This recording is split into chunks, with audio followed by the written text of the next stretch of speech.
Bonjour à tous, c'est Neil. Aujourd'hui, je vais à nouveau comparer deux célèbres actions américaines techno. Si ce type de vidéo vous plaît, indiquez-le dans les commentaires et n'hésitez pas à me proposer des actions ETF que vous souhaitez que je compare ou que j'analyse. Sans oublier, bien sûr, le pouce et de s'abonner, ça m'aide beaucoup dans les référencements, je vous en remercie. Alors, pourquoi des valeurs américaines telles que Apple et Microsoft ? Des géants que tout le monde connaît, que le plus grand nombre utilise avec des capacités de profit incroyables, et donc de gains potentiels pour nous. Et quand on crée un portefeuille, la difficulté est toujours de sélectionner l'action qui va monter, ou juste ne pas baisser. Et pour ce faire, on doit choisir les meilleurs et également diversifier son portefeuille afin de diminuer le risque. Allons-y. Donc bien sûr, petit disclaimer comme toujours, tout ce qui est présenté ici n'est qu'à titre d'information. Cela ne constitue en aucun cas des conseils en investissement. Investir en bourse comporte des risques de perte totale ou partielle de votre capital. Les performances passées ne garantissent en rien les résultats futurs. Vous êtes prévenus, soyez responsable de vos actes et informez-vous avant d'investir. Ici, pas d'image du matériel, copyright oblige, Apple est très strict sur ça, donc je n'ai pas de logo.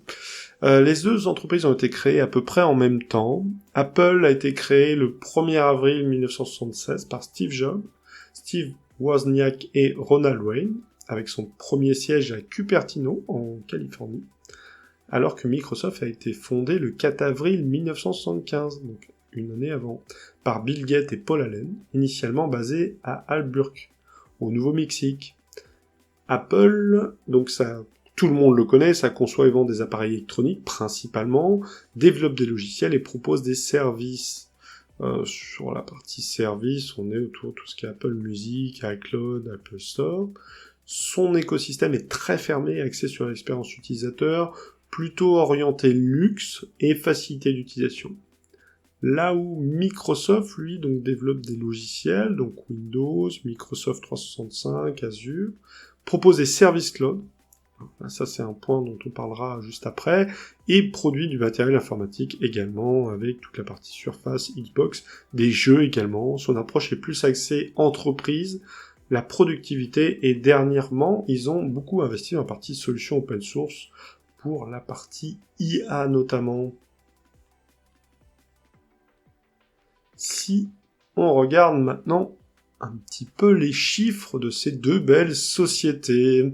Donc Apple, marge bénéficiaire brute globale, 46%. Voilà, c'est une très très belle marge.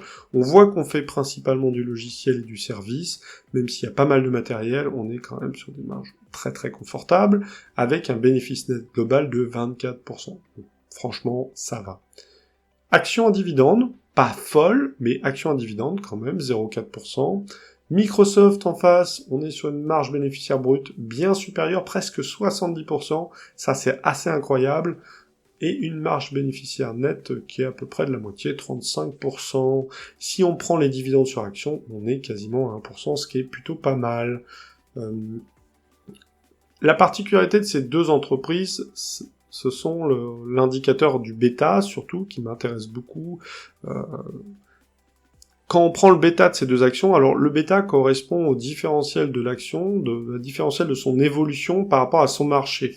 Donc là, on va prendre par exemple le S&P 500, qui fait partie des 500 plus grosses capitalisations américaines sur le marché américain, et on va calculer le différentiel. Eh bien, on va voir que Apple a un bêta de 1.3, c'est-à-dire que quand le marché monte de 100, eh bien Apple a une progression de 130, voilà. Et Microsoft, lui, est plus faible, donc a un bêta de 0,8, donc quand ça monte, ça fait que 80 sur les 100. Par contre, indirectement, si ça baisse de 100, eh bien Apple va baisser de 130, alors que Microsoft va baisser que de 80.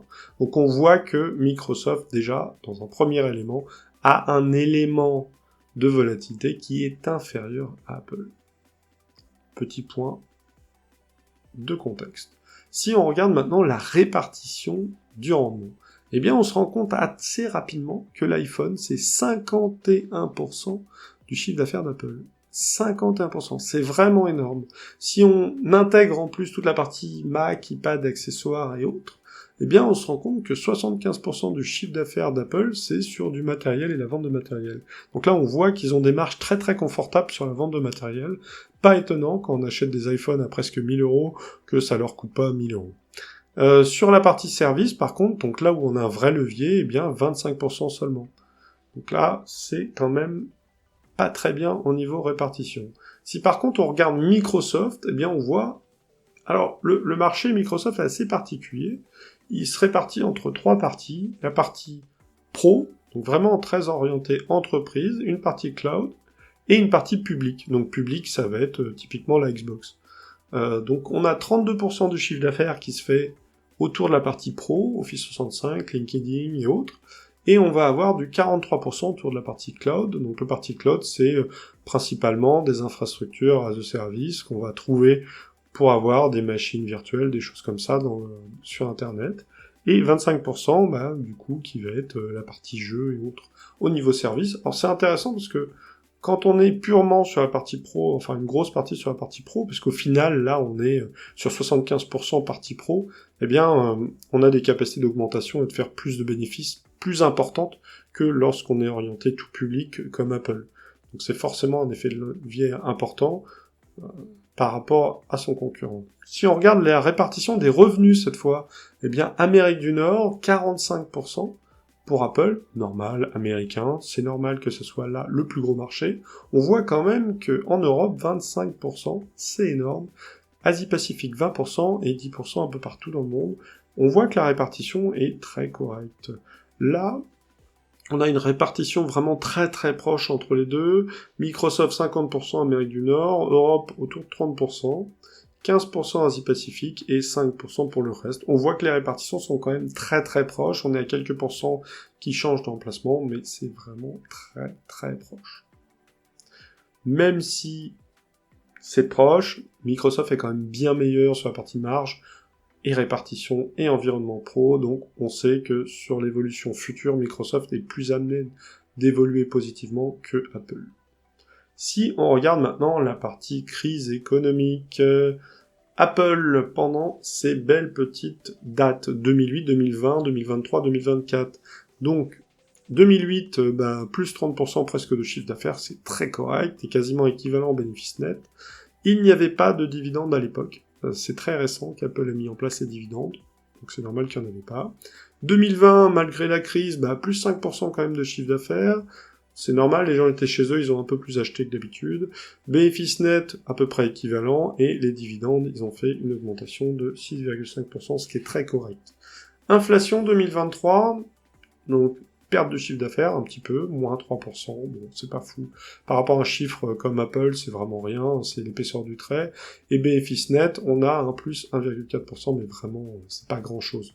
Donc je l'ai gardé en rouge quand même, parce qu'on est vraiment sur c'est pas terrible. Les dividendes ont augmenté quand même, donc ça c'est intéressant, comme beaucoup de sociétés, les dividendes sont calculés sur l'année précédente, ce qui fait que comme l'année précédente était positive, ils ont décidé de les répartir sur 2023. Moi j'aime pas du tout cette façon de voir les choses. Après, Apple a tellement de trésorerie que ça leur coûte rien, c'est même peut-être moins cher de les acheter même à crédit dans certains cas, donc pourquoi pas. 2024, plus 2% quand même de chiffre d'affaires, par contre un bénéfice en baisse, ils ont beaucoup augmenté la R&D dernièrement, en raison de tout ce qui se passe autour de l'IA. D'ailleurs, ils sont un petit peu complètement à la ramasse, donc j'espère qu'ils vont s'en sortir sur cette partie-là, parce que pour l'instant, c'est vraiment pas terrible. Et le dividende continue d'augmenter, comme je vous dis, ils travaillent beaucoup sur la trésorerie, donc c'est normal qu'on ait une augmentation de dividende, ils maintiennent maintenant. Sur la partie Microsoft, alors là, les chiffres sont un petit peu sidérales par rapport à Apple sur cette période. Chiffre d'affaires 2008, plus 18%, 2020, plus 14%, 2023, malgré l'inflation, plus 7%, et 2016, plus 16%. Eh ben oui, merci d'avoir un marché principalement professionnel. C'est grâce à ça. Les bénéfices nets, plus 25% en 2008, plus 137% en 2020, c'est un truc de fou. 2023, plus 1% seulement. Bon, il y a énormément de sociétés en 2023 qui ont diminué la partie bénéfice. C'est normal, c'est un coup de réponse de la partie précédente avec les maladies, c'est tout à fait normal. 2024, plus 22%, c'est énorme. On voit quand même qu'on est sur une progression linéaire, même en période de crise, qui est quand même très très important.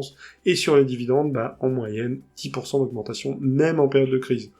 Là, on voit quand même que Microsoft est quand même bien meilleur qu'Apple sur ce sujet-là. Attaquons maintenant la valorisation boursière. Alors, ça reste des entreprises qui font partie du top 7, les plus grosses, les 7 merveilleuses, les 7 magnifiques en américain, Apple et Microsoft. Donc forcément, il y a un impact sur le PER, donc le Price Earning Ratio. Pour rappel, il s'agit du nombre d'années de bénéfices pour lequel on achète une action. Donc moi, personnellement, je suis plutôt sur des choses autour des 20, maximum. Sauf exception, Microsoft et Apple sont des exceptions, sont des valeurs assez exceptionnelles. Bien sûr, c'est tout à fait normal. On a quand même presque 4 trillions de capitalisation côté Apple et 3 trillions côté Microsoft. Je ne sais pas si vous voyez ce que c'est que des trillions, mais c'est énorme. C'est des milliards de milliards. Donc ça reste quand même, des milliards plutôt, ça reste quand même des valeurs assez impressionnantes. Sur la performance, donc sur 10 ans, on est quasiment à 1000% pour Apple. Bon, c'est très très correct. Avec une moyenne de 26% par an depuis 1981. Donc c'est plutôt très très bien. On a en année positive à peu près 6 années sur 10, un peu plus. Là où Microsoft, un petit peu inférieur au niveau performance, on est plus proche des 900% que des 1000%, même si ça reste très correct, avec une moyenne à 23%, et un nombre d'années positives par contre qui est de 7 années sur 10, donc un peu supérieur à Apple. Même si Apple a une capitalisation depuis un peu plus longtemps dans mes chiffres. Au niveau dividende, on est sur de la dividende trimestrielle, donc 4 par an. On est sur une augmentation sur 10 ans de 5-15% de la dividende, ce qui est plutôt bien, avec une moyenne de 0,7% par an, ce qui est pas fou pour le coup. Donc ça peut être une action à dividende, mais c'est pas non plus la panachée. On va préférer des actions à dividende plutôt autour de 2-3% si vous voulez un portefeuille à dividende minimum. Là, c'est plutôt faible. S'il faut 10 ans pour le doubler et passer à 1,4 sur votre portefeuille, ça veut dire qu'il faut 20 ans pour passer à 3%. J'aurais pas forcément mis cette valeur pour de la valeur à dividende, voilà. Et sur l'augmentation stricte, donc toujours pareil, c'est mon calcul, même si c'est un peu plus que ça, à partir du moment où on a une année avec du dividende exceptionnel, je vais considérer que c'est une dividende normale, et donc je linéarise par rapport à ça, et donc si l'année d'après il est inférieur, je considère qu'il n'y a pas d'augmentation stricte. C'est ma façon de calculer, elle est différente par rapport à beaucoup d'économistes, mais je la considère.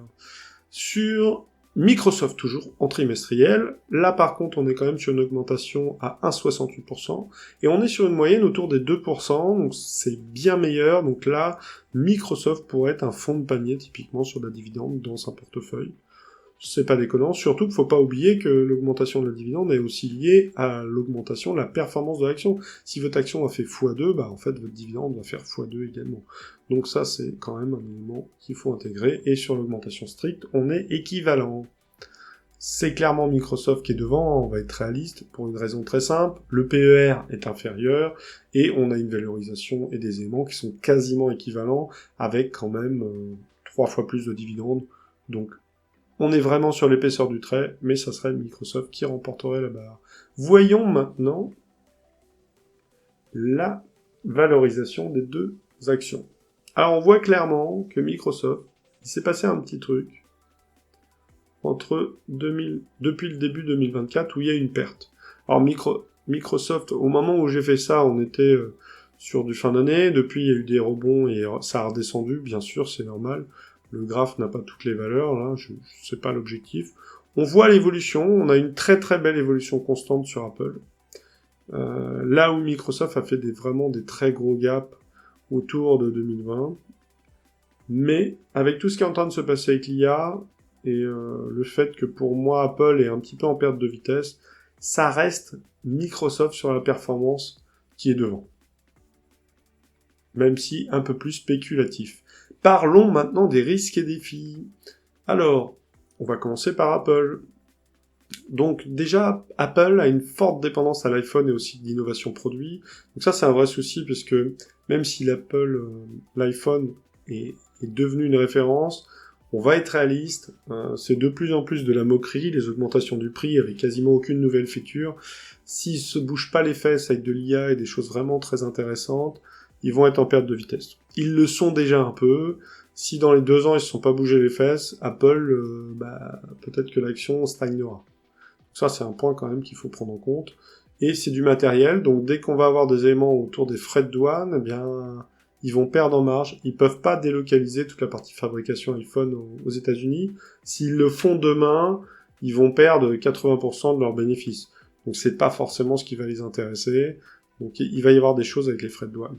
Concurrence accrue sur les services numériques et écosystèmes connectés. Bon, faut être réaliste. Le marché est complètement saturé par du produit chinois, par de l'Android, par plein de choses. Donc là, sur cette partie-là, pour moi, le marché est complètement saturé.